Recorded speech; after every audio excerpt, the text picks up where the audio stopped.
How's it going? How are you? I'm good. I'm good. I just spent like an hour outside on the baseball field with Axel, my 5-year-old, playing Minecraft in an imaginary way. Oh, Animal Crossing, Minecraft, and something else. It's another like world type simulation Uh-huh. game, but like I read about it in terms of there's like how like some countries ban certain journalism and stuff. They're Hmm. they're they're taking these like documents that are banned, that like a lot of us have access to, Uh-huh. and they're hiding them in libraries in these simulated worlds, like the full Uh-huh. documents uploaded. Uh-huh. I can So like believe that. It's crazy. you Um, can be a character in the game and you can go and you can go to the library and you can read these documents in game. I can believe that. It's crazy. Like the world we live in. I just feel like, my gosh. It's amazing. What an amazing resilient way to spread information. Yeah, yeah. Although then, yeah, like there's a flip side to every coin. So Well, of course, because another part of me is like, well, what about if they're putting misinformation in there, yeah. But at least we're trying, we're trying. Yeah, no, no, no, no. It is amazing. Yeah, and the sophistication of what kids can play now is just mind-blowing. Although they are also spending a lot of time on digital devices. Yeah. Do you think Again, that's a flip side. problem?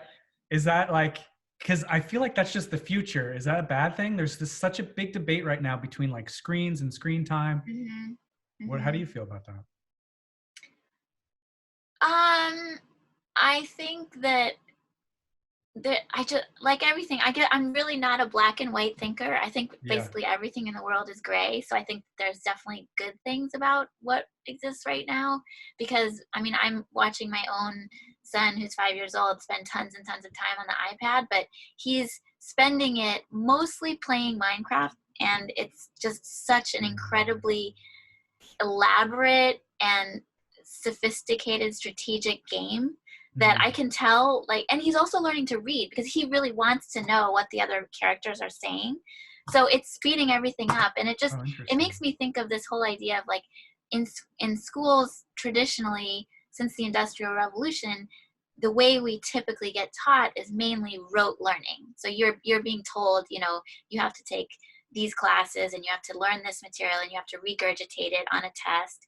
Um, but more and more, we're in a world where that type of rote learning isn't really so useful because it's so easy for you to go on Google and search for any piece of information, or to use some kind of, use your text software and have spell checks. You don't really need to learn spelling and all that stuff.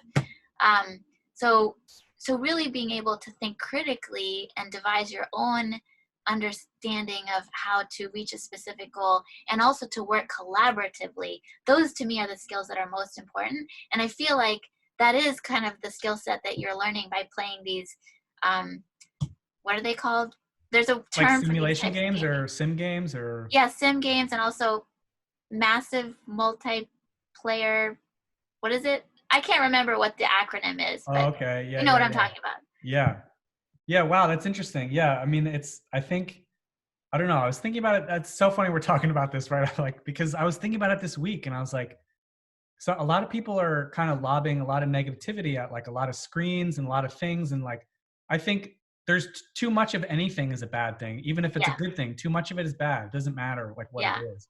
I yeah. think it's sort of a new way to collaborate, and it's just very interesting. And I don't know if it's just because it's like, more people are talking about it. These things are more accepted now. And like it's just, I feel like some people are just resisting it because it's change and it's brand new.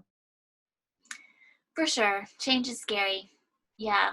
I mean, I think there is a population, a segment of the population like me, and I think you, who tend to be kind of excited about change. But I think for the most part, it is a scary thing for a lot of people. Yeah. Yeah, it's interesting. So I don't know. That's kind of a nice segue into our chat today. Welcome, everybody. I'm stoked to have my friend Janna here. She has had an amazing journey in her own right, but my own relationship to her is I used to assist quite a bit for her husband, Kyo, who was my mentor basically in photography. And I've gotten the privilege to know Kyo and Janna and their two kids over the past bunch of years, and we've become close friends. And so I wanted to have Janna here today to talk about her journey through like her career a little bit, and then just sort of get her take on creativity. So Janna, thanks so much for being here. If you could maybe give a brief little something about yourself. I try and keep it broad because I Uh-huh. like people to go where they want with it. I could, Uh-huh. label you a bunch of different things, but I gave everybody here a little bit of an intro. Hmm. So what, can you tell us maybe a little bit about yourself and what you do? Well, I always like to know a little bit about who I'm talking to, and since I don't, I'm wondering if everybody here is a photographer. I don't know. Should I just proceed as if I have no idea? Yeah, absolutely. I just to get, there are some photographers here. There's also some illustrators here I see. So like, go Okay. ahead and just like Okay. however you feel like. So, I guess I am a person who has always been attracted to storytelling and art, and it was my dream when I was young to get involved in children's book publishing. And I ended up moving to New York City partly because my boyfriend at the time, who's Kyo, was moving there to pursue his photography career, but also because it gave me the chance to try to break into book publishing, which I did. And I started at Scholastic as first I was in the art department as the assistant to the creative director. And in doing that, I um, stumbled upon graphic novels, and I fell in love with this format, graphic novels, and I ended up suggesting that maybe we should start an imprint. So we did end up doing that. I did it together with my boss and then one other editor. Um, and then a whole lot of stuff happened, which maybe we'll get to in this talk. And my career zigged and zagged in many, many ways. I ended up moving away for a while from publishing, working with my husband, who's a wedding photographer, which was really valuable because I learned how to start a small business. And then I started going back into children's books slowly, slowly. And then I realized that my heart is so much there that I jumped into it both feet in the fall, putting together an agency. So now I'm an agent and I represent children's graphic novelists and visual storytellers. That's so awesome. It's really cool too that this is all happening because for, you've told me for as long as I've known you that children's books is like what you really were aiming for, and it's like Mm-hmm. amazing to see you there. That must feel great. Oh yeah, yeah. It feels amazing. And even though I started my agency, a month and a half before this crisis happened, it's actually been wild. It's been so wild the past 3 months. I feel like I always think of the surfing metaphor, which is so funny because you're the one, Ryan, who makes me think of surfing. But I really feel like I got onto a surfboard, and ever since then, I've been riding this massive wave, and I'm just like afraid that I'm not going to fall off. Yeah, definitely not. I mean, also, if anything, right now, people want books. We want entertainment. We want things like I consider myself like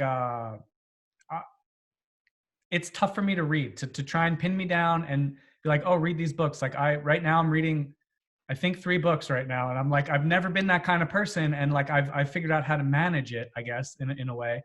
But like, I'm reading and I think a lot of people are too, so also people are seeing, they're consuming photography. Mm-hmm. People are painting and drawing. Like I think arts right now are such a thing that is captivating our attention in a really interesting way. And maybe some people are discovering that they have more of like an artistic talent than they originally thought. So I think you're in a good place. Yeah, I guess I am. Actually, can I ask you a question? Yeah. So that fascinates me. You said you're not really a reading person. I'm very, very interested in this. And in fact, I would say that's one of the reasons why I like comics so much, because I think comics are deceptive in that they look like they could be simple, and they look like they would be easier to read than prose. And in some ways, I would say they actually are. And I think that this term, like reluctant readers, is thrown around a lot with comics. Like they're going to like to read comics. Um, but I think actually comics can appeal to any type of reader. But anyway, so tell me, like, what is it about? How are you? enabling yourself to read more now? Like what kind of tactics do you use? I so I don't know. I try a lot of books. Like I do. I Uh-huh. like, you know, and sometimes I like start one and I'm like, oh, I don't really like this and I'll give it away. And like I also I find I have to be in the right moment to read. A lot of Mm-hmm. times for me that's kind of solitude, because Mm-hmm. when I read something, I mean, my brother's actually really into comics. My brother's loved comics his whole life. Mm-hmm. And there's a couple I remember at being a kid that he told me to buy.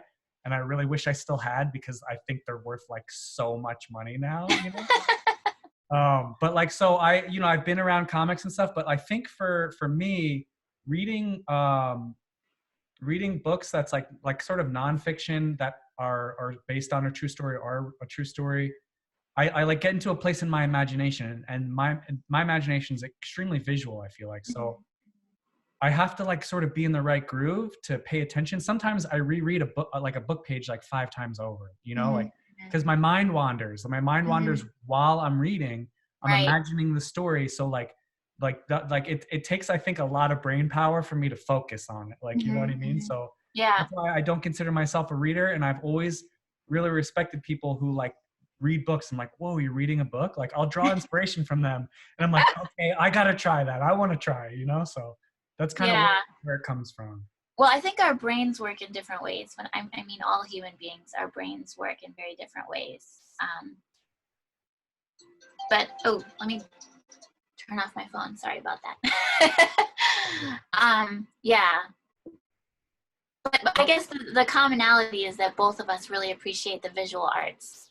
Yeah, for sure. And you know, I want to dive in more to like your agency and publishing, but I Mm-hmm. figured we start at Since Photo. You know, since I'm a photographer, I know there's some photographers here. Like, and you started in publishing.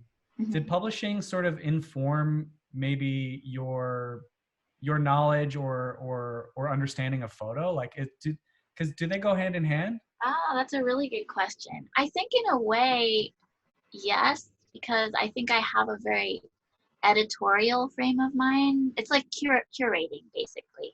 So I think when you're an editor, I mean, one of the major jobs of an editor at a publishing house is to filter all of the information, all of the submissions that are coming in, and decide which ones have potential. So you're looking at material all the time, and so if in the children's book field, you're looking at a lot of visual submissions, and you have to be able to quickly judge whether something's working or not. And then if it's sort of working but not quite there, you have to be able to analyze it and decide, you know, what's not working. So in the photography field, I mean, I think Kyo has always been thrilled that I'm able to help him, because he takes the pictures, but it's harder for him to be objective about which pictures are working and why. So that's kind of been the role that I've Wait, taken on. why is that? Why? How come photographers have such a tough time choosing photos? I think it's the same for any creator, that you have a hard time, because you're immersed in the creation of it, you have a hard time stepping back and judging it objectively, like looking at it as an outsider and seeing what kind of an impact does it have. Yeah. Me personally, I always feel like if it's, you know, like a lot of my work, I feel you go out and you think you have this idea of something you want to capture, and either you got it or you didn't, or like, you know, I think it's like an emotional connection for me. And like, it's tough to sort of sever that and then be a self curator. Like, I think it's really interesting. You mentioned curation. I feel like in some of these talks, that's what we've been talking about, like curation. Mm-hmm. And because when something's going to go to print, or it's going to get published, or it's going to be pushed out to the world, we want it to sort of be the best, I guess, Mm-hmm. that it is. And organizing and sequencing and deciding and like you said, filtering, I think that's like a Mm-hmm. great way to put it, like kind of passing it through this filter to make sure that Mm-hmm. it looks the best. Or what's the aim? Is it that it looks great, or that the message is on target, or what is it? Well, that again, I think that depends on the individual artist, because it depends on what kind of emotion, I guess, that you're trying to elicit, and what your signature style is, or your message. Um, so for instance, I could see, like, as a photographer, you could go to a shoot and you could have the same set of pictures, but depending on what the purpose of it is, you might choose different pictures from that same shoot. Like there might be certain pictures that really deliver one type of message, and then certain pictures deliver another type of message. So yeah, it's always like a dialogue between you and then the audience, right? Yeah. Is that easier for somebody who can like draw or illustrate or like paint? Is that easier because they have an idea of like, oh, I could just paint this thing and that'll go into my sequence or that'll go into my book? I don't know. I don't know if it's easier. I feel like I have to ask my clients that question. Yeah, for sure. For sure. Well, yeah, it's just like I feel like creativity maybe is something that comes from within inside, and it sort of it allows us or makes us tell a story. Um, Yeah, I do. That's an interesting. That leads me to think of something that I did recently, where I was asking some of my clients, "Why do you do what you do?" Because I really wanted to know what's the motivation. And I feel like the answer that I got from a lot of them was that it was very hard for them to articulate it, but it felt like it was like a compulsion, like they had to do it in a way. And if they didn't do it, they would get depressed, or they would start, um, yeah, basically like depression is the result if you don't let out your creativity. yeah, yeah, I totally identify with that. So what is it that your artists do? Like, I know me and you haven't. I don't think we've seen each other in a while, but I know you just started this, and Hmm. I've been looking from, afar. And what exactly? Because it seems like they're multi-talented. It's a bunch of different ones. Oh yeah, it's a pretty wide range of artists. I mean, I think the commonality is most of them, they come from the comics world, or they're interested in doing comics or graphic novels. I would say some of them come from like the anime scene, some of them come from indie comics, and then some of them come from traditional children's book publishing, but they're interested in graphic novels. So it's sort of like it's like a Venn diagram, and they're all sort of meeting in the middle. Um, the other thing that's interesting about the people that I've chosen to work with is that it's a pretty wide range in terms of people who are doing very, very commercial work that's like very mainstream, very heavy, like action adventure, humor kind of slant to their work, to people who are much more indie style, more literary, more artistic.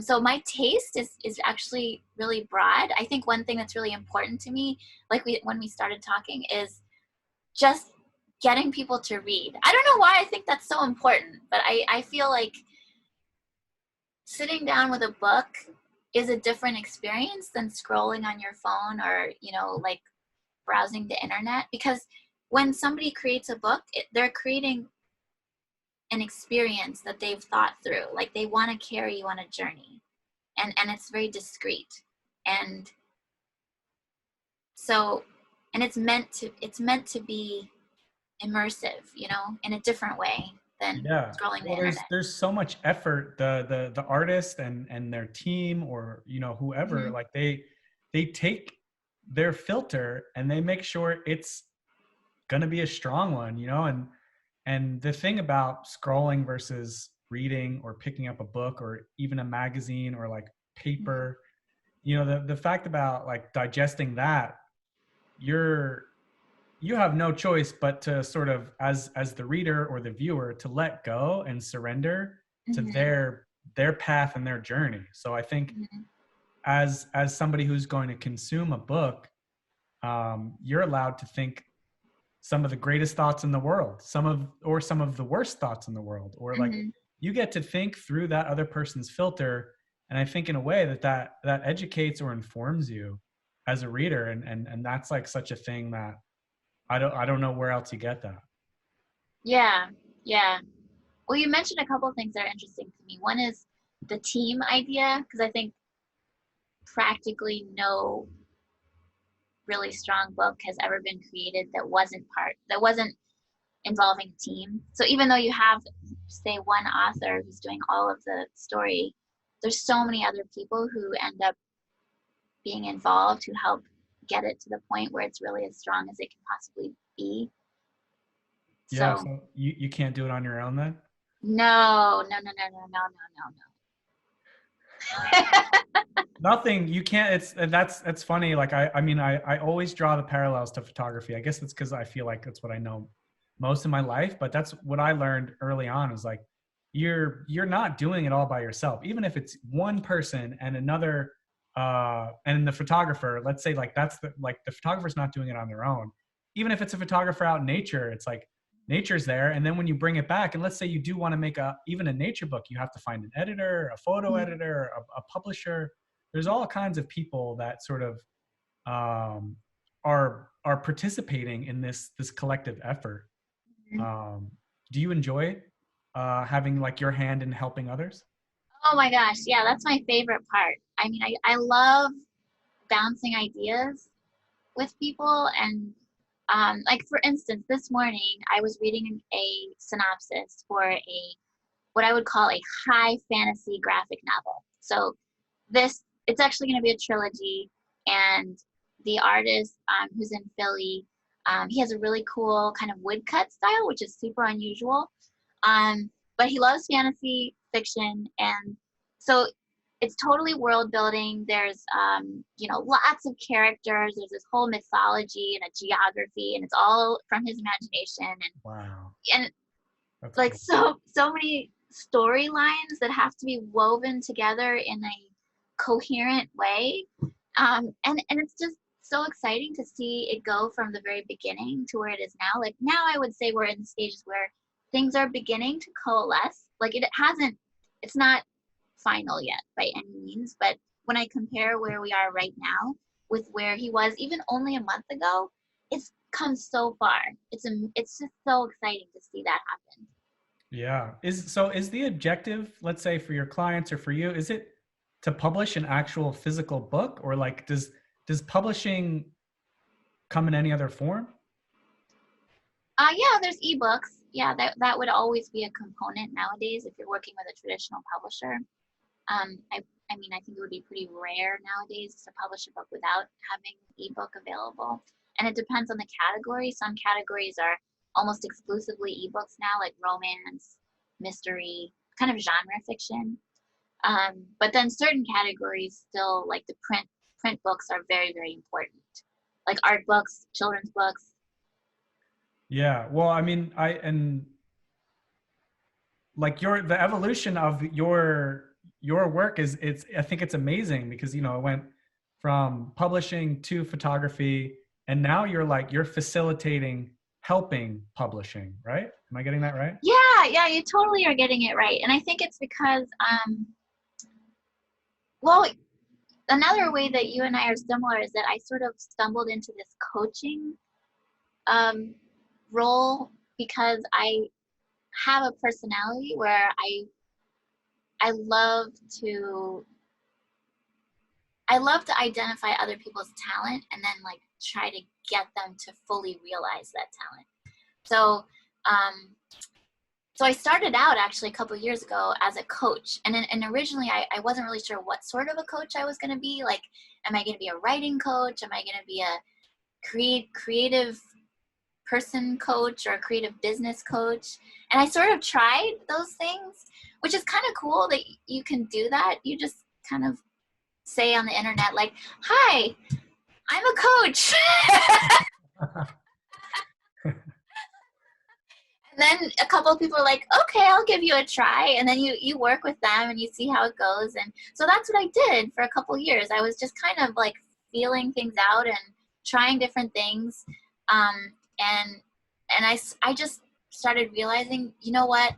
I have this background in publishing, which is a fairly specific type of expertise. And then even within that, I have this category that I know a lot about, which is kind of like a hot category in publishing right now. So, I mean, partly it was strategic, honestly, that I decided, you know what, I should really focus on this area that I know a lot about and that I can really make a difference in quickly. But also partly it was coming from my heart because I am genuinely so passionate about it. So yeah, and then I decided in order for me to really play the role that I want to in the industry, I should become a literary agent. Hmm. is, yeah, I mean, it sounds like you have to learn a lot through the process too. Like, you know, your all of your knowledge and your background prepares you for this, but I'm sure there's plenty of ledges you have to step off of too, right? Oh my gosh, yes, like negotiating contracts. Ah! Yeah, That was that's a something tough that was one. actually that was the biggest thing the that prevented me from taking this step, was that the idea of negotiating contracts sounded like just the worst possible thing I would possibly have to do. But Yeah, that's integral to being an agent. That's like, when people want an agent, that's what they want. They want somebody to negotiate their contracts for them. So, um, what the way that this all sort of happened is that last year, I was going to this networking group called Women in Comics, and there was a woman there that I met, who's actually a friend of a mutual friend, who started this really cool indie comics publishing company in Brooklyn, which is aimed at like activist graphic novels for teens and young adults. cool. And we were talking about stuff, and she mentioned at one point, like offhand, like, oh yeah, and then I hired this consultant to help me with like doing the contracts with my, authors. And I was like, what? A contracts consultant? Who is this person? And then she gave me that person's name, and then I immediately emailed her and was like, hi, I really would love to talk to you. So then we ended up having lunch together and hit it off. And so I hired this person. So far in all of the contract negotiations I've done, I hired a consultant to help me. And I'm going to keep hiring them until I feel like, okay, I've really got this.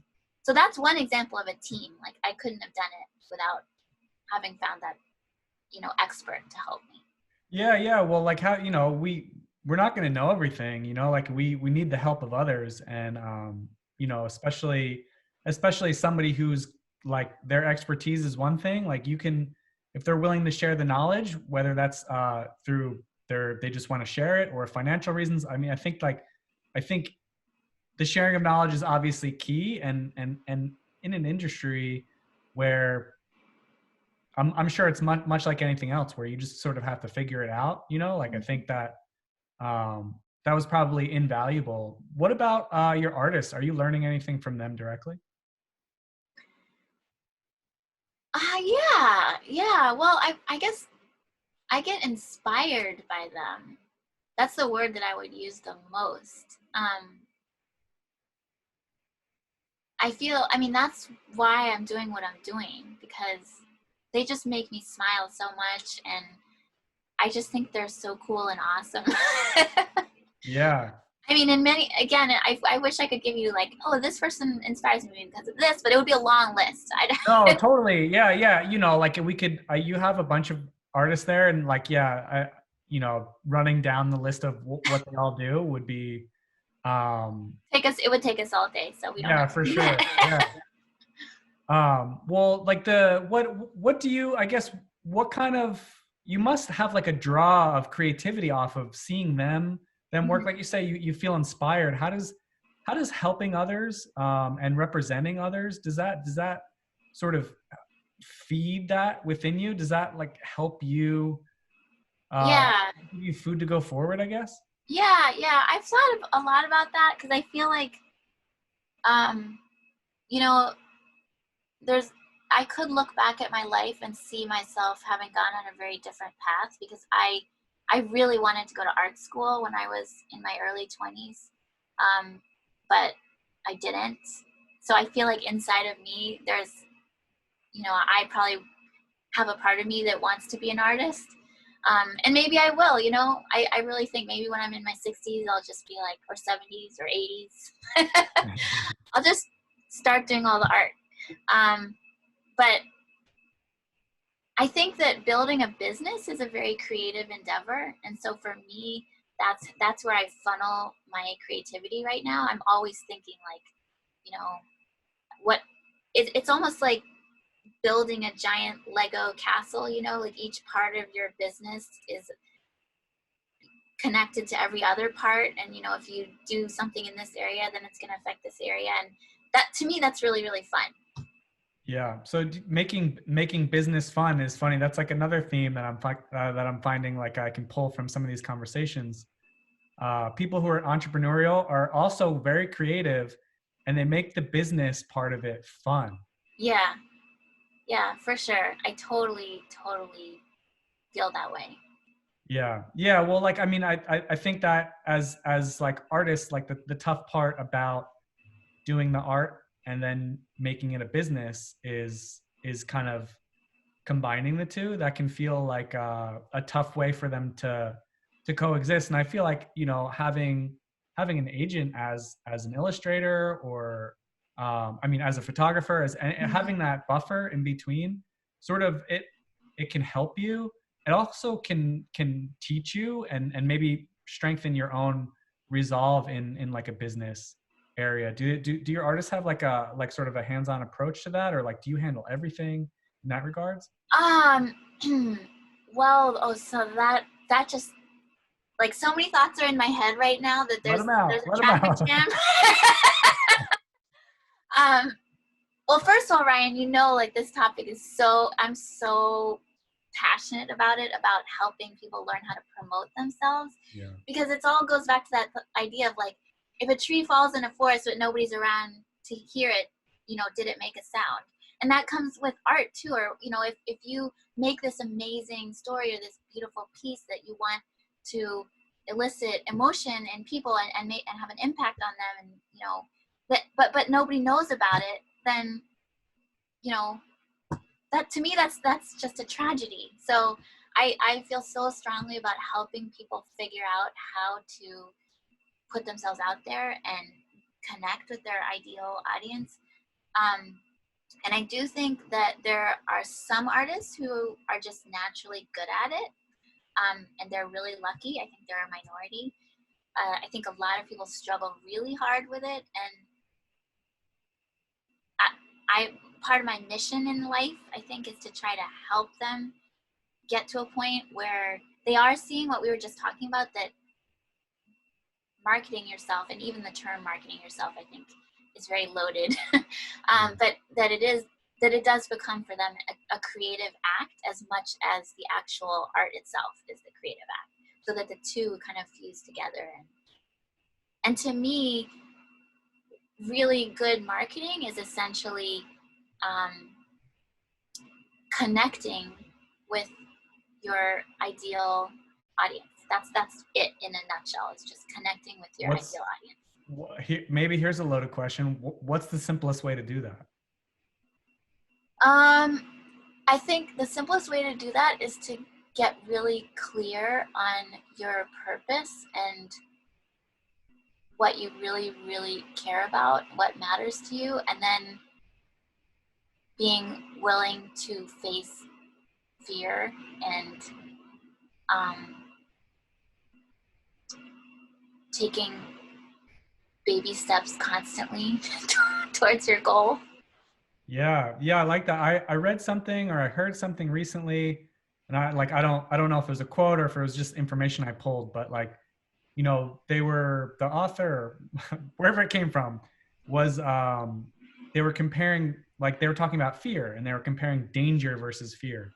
You know, we're afraid of danger because we should be. Something's dangerous, we want to stay alive.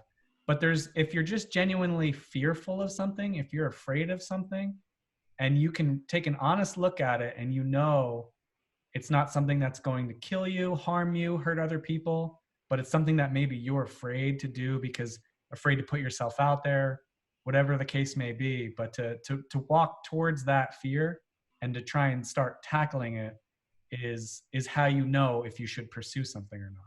Yeah, yeah, I've heard that as well, and that's been true for me. I think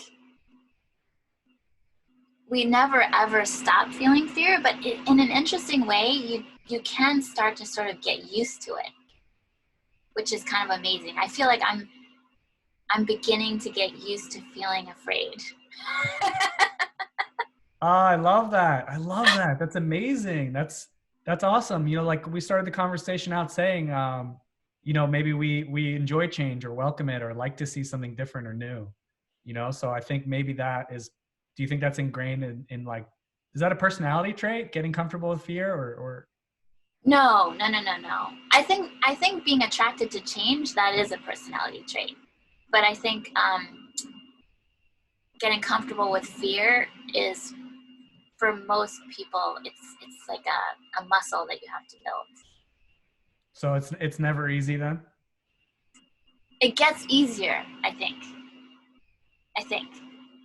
But maybe I need to live a little bit longer, and then I'll report back to Yeah. you. Yeah. So cool. We've got a few people here. I just want to remind you guys, you're more than welcome to ask any questions for Janna. I know there are some illustrators in here. I think there's some photographers in here. Yep. And if you guys have anything that you want to know, now's a great time to do it. You can just type into the chat there and ask any questions. But I just want to give you guys a heads up on that. So what are you working on now, Janna, while kind of maybe all of this is happening? Well, one exciting thing that I'm working on is I'm going to be launching a program in May, which is like an intensive program geared at giving children's book and graphic novel creators kind of like a 360 support on building their career. So it's like a critique group combined with a marketing masterclass and coaching. And I'm planning to do it as like a 3-month program. I'm scrambling to get all the pieces together, and I'm doing a lot of interviews with people just to kind of figure out what help they need, so that I can make something that will do exactly for them what they need. But I feel like I have a pretty good idea of what people need, because I needed something similar when I went into the online business space. I did enroll in a course that was incredibly helpful and just moved me forward so much further and faster than I could have gone by myself. So I kind of want to do something like that. Yeah, that's awesome. Is that for business owners? Is it for illustrator? Is it for anybody? No, it's not. I mean, personally, I almost feel like the principles that I want to really be hammering home are universal, but this is aimed very much at children's book creators and graphic novelists. So anybody who is making visual books. Oh, that's awesome. That's really cool. Jackie here's got a question. I'm a children's book author and self-published my first book last year. I recently started teaching elementary students the process of writing a children's book and printing it for them at the end. That's awesome. Starting to toy with the idea of starting a small publishing company. Thanks for inspiring me and keep going. Oh, that's cool. That's awesome. Yeah, I mean, anything that you'd want to let Jackie know beforehand? So Jackie, are you a member of IBPA? That's the I think it's Independent Book Publishers Association. Oh, okay. So Jackie, you have to join that association. It's a really, really, really good association. I know there's associations out there for like every niche in the world, and some of them are good and some of them are not so good. But IBPA is incredible. I've been to one of their national conferences, and they have super useful, very, very targeted educational programs, and you can meet other independent publishers, and they have resources related to everything you could need, like contracts, printers, distribution, etc. Oh wow, that's awesome.